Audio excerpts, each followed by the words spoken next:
प्यारे भाई बच्चों, आज जो आपके गले में एक मेडल मिला है वो आपकी मेहनत का परिणाम है, आपकी लगन का परिणाम है। और आपको जो स्मृति चिन्ह मिला है, पद मिला है, पुरस्कार मिला है, वो भी आपकी मेहनत का परिणाम है। तो ये तो आज आपने परिश्रम किया, लगन से पढ़ाई की है, जिस कारण आज हमको मंच पर बुलाया गया, अतिथियों द्वारा हमारा सम्मान किया गया। इसके लिए कहीं ना कहीं बाबा साहब का योगदान आपके जीवन में है। अभी हमने सुना कि आपको किसी को 26 पुरस्कार मिल चुके, किसी को 27 और किसी को 28। पता है बाबा साहब को कितनी डिग्रियां मिली थी? बाबा साहब ने कितनी डिग्रियां प्राप्त की थी? दुनिया के सबसे बड़े पढ़े लिखे विद्वान व्यक्ति में बाबा साहब का नाम था। एक डिग्री होती है TSc, पढ़े लिखे बच्चे और बच्चियां ध्यान दें, TSc दुनिया की सबसे बड़ी डिग्री।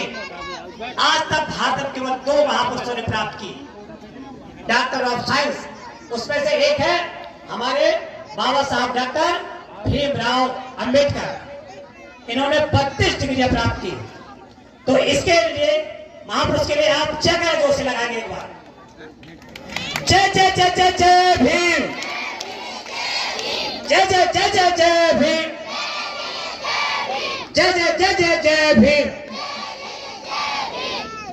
इसी के साथ जो भारतीय संविधान में हमें यहाँ खड़े होने का मौका मिला, आपको इधर बैठने का मौका मिला, आपको पढ़ने का अधिकार मिला, आपके जेब में पेन आया, आपके शरीर में कपड़े आए, आपको किताबें मिली, स्कूल में प्रवेश मिला। इसके लिए बाबा साहब ने भारतीय संविधान में सारे अधिकार सुरक्षित आपके लिए किए हैं। इसलिए एक बार संविधान के लिए जिंदाबाद करेंगे। भारतीय संविधान जिंदाबाद, भारतीय संविधान जिंदाबाद, जिंदाबाद जिंदाबाद। आपको अपने जीवन में अगर बाबा साहब जैसा सम्मान, बाबा साहब जैसी ख्याति, बाबा साहब जैसी प्रसिद्धि चाहिए तो आपको बाबा साहब की तरह दिन रात देख करके पढ़ना होगा। अगर आपके पास किताब है, यदि आपके पास किताब है उसमें बाबा साहब की दिन और रातें हैं, आपके पास यदि ये पेन है तो इसमें भी बाबा साहब की देन है।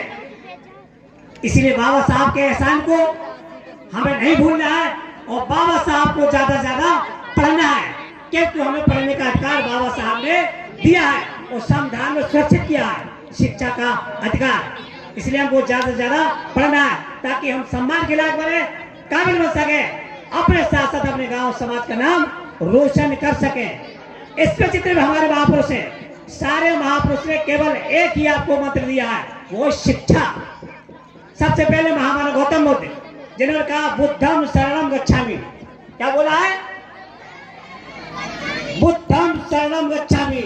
इसका मतलब है आप बुद्धि की शरण में जाइए, ज्ञान की शरण में जाइए, शिक्षा को अर्जित कीजिए, ज्यादा ज्यादा पढ़ाई कीजिए। और इसके बाद दूसरे महापुरुष हमारे बीच में आए, महात्मा ज्योतिबा फुले, माता सावित्रीबाई फुले, जिन्होंने आप सबके लिए शिक्षा के दरवाजे खोले। 1 जनवरी 1848 में सबसे पहले हमारे आगे सोच से दबे कुचले समाज को, हमारे देश की महिलाओं के लिए पूना में महात्मा ज्योतिबा फुले, माता सावित्रीबाई फुले ने पहला विद्यालय खोला था। इसलिए महापुरुष को हमें ज्यादा ज्यादा पढ़ना। तीसरे महापुरुष हमारे बीच में बाबा साहब डॉक्टर भीमराव अंबेडकर साहब, जिन्होंने ज्योतिबा फुले को अपना तीसरा गुरु माना। उन्होंने सबसे पहले यही मंत्र दिया, शिक्षित बनो। क्या कहा बाबा साहब ने? शिक्षित बनो। इसके बाद हम बुंदेलखंड के रहने वाले हैं। बुंदेलखंड की धरती पर हमारे बीच स्वामी ब्रह्मानंद जी पैदा हुए, जो बरहारा के थे। उन्होंने भी हमारे लिए क्या काम किया? उन्होंने भी राज जैसे नगर में हमारे लिए संस्कृत महाविद्यालय,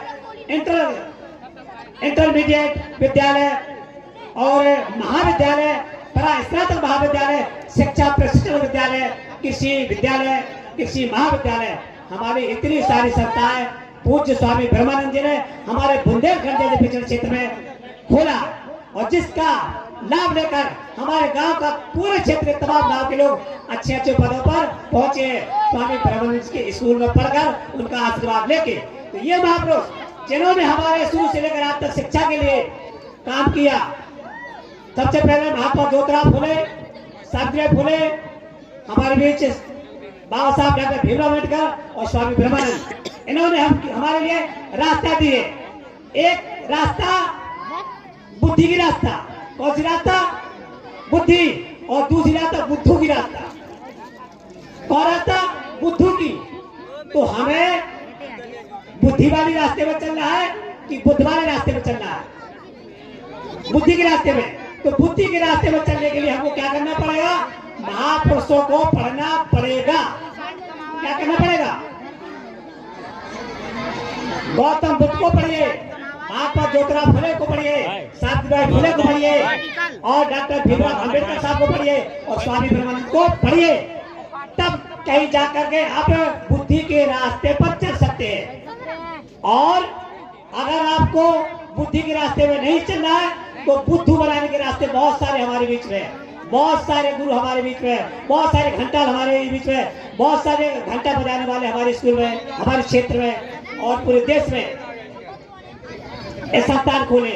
2 घंटी बजती, ध्यान करिए, कितनी घंटी बजती है? 2। हमारे जीवन में 2 घंटी बजती है। मैं सारे बच्चों को कह रहा हूँ, एक स्कूल की घंटी जो कौन सा रास्ता है? बुद्धि का रास्ता, और एक मंदिर की घंटी जो बुद्धू का रास्ता है। समझ ध्यान से। तो आपको कलम वाला बनना है कि चिलम वाला बनना है? कलम वाला। कलम वाला रास्ता है स्कूल की घंटी, और चिलम वाला रास्ता है मंदिर का घंटा।